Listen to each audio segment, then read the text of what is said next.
नमस्कार दोस्तों, स्वागत है आपका इंस्पिरेशनल भैया के चैनल में। तो आज हम जानेंगे कि हमारे जीवन में हमें कर्म का फल उसके उद्देश्य से मिलता है। हम जीवन में कर्म को जिस उद्देश्य से करते हैं हमारा वैसा ही कर्म का फल भी होता है। तो चलिए जानते हैं इस कहानी के माध्यम से। इस कहानी में एक व्यक्ति जो कि लुटेरा था और लोगों को अक्सर लूटा करता था और मारता था।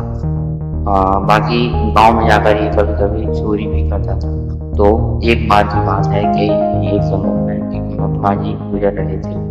तो वहां से गुजरते हुए वह इसके निकट आ पहुंचे। तो यह व्यक्ति आज से महात्मा जी को, लेकिन उनसे कुछ उसे नाम मिलने की आशा नहीं थी, इसलिए उसने उन्हें नहीं छेड़ा। तो गुरुजी को उसका स्वभाव ठीक लगा। महात्मा जी उससे कहते हैं तुम उनके तो साफ हो, लेकिन तुम्हारी संगति बिगड़ने के कारण तुम ऐसा करने लगे हो।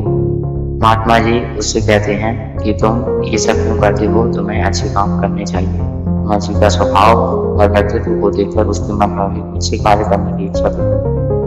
तो वह महात्मा जी से कहता है कि महात्मा, मैं तो बहुत पापी हूँ, मैंने बहुत से दुष्कर्म किए हैं, पाप किए हैं, लोगों को लूटा है, सुना है, कई मैंने पाप कर लिए हैं अपने जीवन में। अब मेरी मुक्ति का मार्ग क्या होगा, मैं कैसे इन पापों से मुक्त हो सकता हूँ।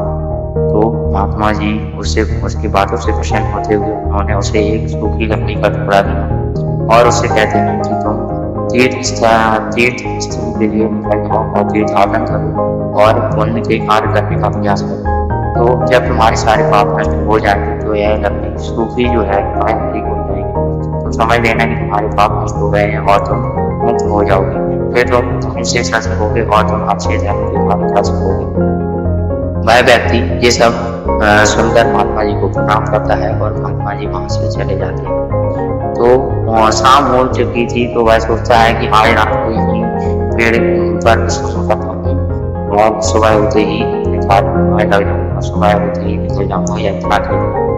वह पेड़ पर बैठा हुआ था। तो रात्रि में कुछ वहां पर प्लान बना रहे थे। यह सब वह युवक जो कि गुरुजी से आज मिला हुआ था वह ये सब देख रहा था। उसने सोचा कि गांव में एक संकट में है और ये लोग गांव में लूट करने वाले हैं और गांव वालों का मदद करने वाले हैं। तो उसने सोचा कि क्यों ना पहले इनसे ही उसके पास जाकर तीर्थ करूंगा, तो पाप तो कर ही चुका हूँ, थोड़े पाप और हो जाएंगे, थोड़े पाप हो तो जाएंगे तो वो मेरे ऊपर आएंगे तो ठीक है, लेकिन गाँव वाले तो चोरी से बच जाएंगे और उनका नुकसान तो बच जाएगा। उसकी दोस्तों उसकी सोच में, उसके कर्म करने में दूसरों के प्रति बुराई का नजरिया आता है। दूसरों को भी सोचेगा, मतलब कहने का यह है कि वह उसका जो उद्देश्य था करने का वो बात दूसरों को समर्पित हो चुका था। तो वह नीचे उतरा और उसने कहा कि तुम लोग गाँव में चोरी करने की योजना बना रहे हो क्या।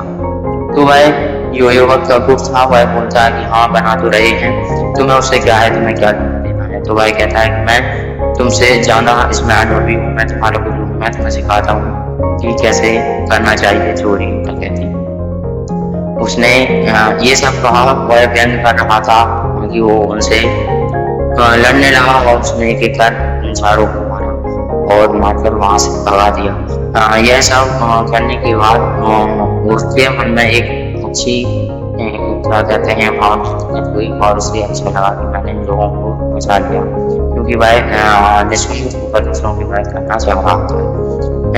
इससे देखते हुए जो उसका फल हुआ, तो जो सूखी हुई लकड़ी थी वह हरी हो गई। वह जब उसका ध्यान उस लकड़ी पर गया तो उसने देखा कि यह लकड़ी तो हरी हो चुकी है, लेकिन उसके मन में यह ख्याल आया कि जी तो कह रहे थे कि मुझे तीर्थ यात्रा करनी होगी व पुण्य करना होगी, तब जाके लकड़ी हरी होगी। स्वयं महात्मा जी को खोजते हुए महात्मा जी के पास पहुंचा और उनसे बोलता है कि गुरुवर, यह तो लकड़ी रात को ही हरी हो गई है, इसका कारण क्या है। तो उसने जो रात में पूरा वाक्य हुआ था वह पूरा गुरुदेव को जैसा तैसा बता दिया। गुरु जी कहते हैं कि यही कारण है कि तुम्हारे सारे पाप नष्ट हो गए, तुमने निस्वार्थ भाव से लोगों की सेवा की। मतलब दोस्तों इस कहानी से हमें यह सीख मिलती है कि अगर हम कर्म का उद्देश्य अगर निस्वार्थ भाव से रखें तो हमें अवश्य ही उसके अच्छे फल प्राप्त होंगे, अच्छे रिजल्ट होंगे। क्योंकि इस कहानी में व्यक्ति का कर्म तो उसने उल्टा ही किया था, मतलब लोगों को मारने का, हिंसा का ही कार्य था, लेकिन उसका उद्देश्य अलग था। जैसे कि हमारे देश की सिपाही, भले ही मतलब उन्हें बंदूक उठानी पड़े, फायर करनी पड़े, युद्ध लड़ना पड़े, लेकिन वह उनका कर्तव्य है। उनका उद्देश्य हमारे देश की रक्षा करना है, अपने मातृभूमि की रक्षा करना उनका उद्देश्य होता है। इसीलिए उनको उसका फल भी उसी तरीके से मिलता है, पुरस्कार दिए जाते हैं, सम्मान दिया जाता है। तो आखिरकार सब कुछ कंक्लूड करके यह रिजल्ट सामने आता है कि हम जैसा अपने कर्म का उद्देश्य रखेंगे, वैसे ही हमें उसके फल प्राप्त होंगे। ऐसी ही और कहानियां मिलते रहेंगे हम इस बारिश में भैया जी चैनल पर।